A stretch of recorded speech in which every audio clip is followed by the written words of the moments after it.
Salvatore Pinna, obriere del gremio dei Piccapietre.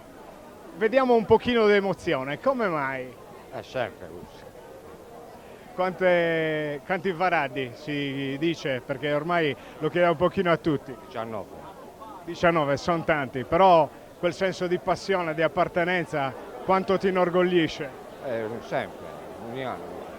Anche se è un altro cosa. Cosa ti aspetti da Rita Varadda? Meglio dell'altro. Poi a 100 anni a tutti, sì. No, ma a 100 anni non ci piace, meglio a? A 200. A? A 7. A 100 anni. A tutti, grazie. Raccontare di storia, raccontare di tradizione, di passione. Non possiamo esimerci dal presentare uno che queste passioni le vive davvero da una vita. È Umberto Graziano, rappresentante del gremio dei Piccapietre. Ogni anno è differente, però il pathos è sempre quello, Umberto.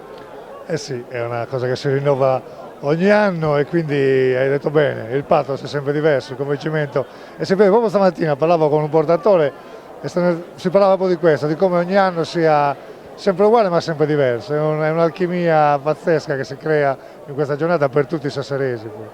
Quanto è importante partire dal cuore della città, Pozzo di Vidda?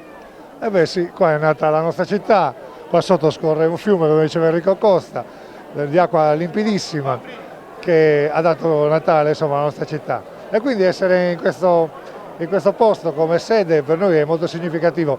Per me, perdonatemi la punta personale, ancora di più perché mio nonno, che insomma era amministratore di questo gremio, abitava proprio in questa finestra qua, quindi ha tutto un senso.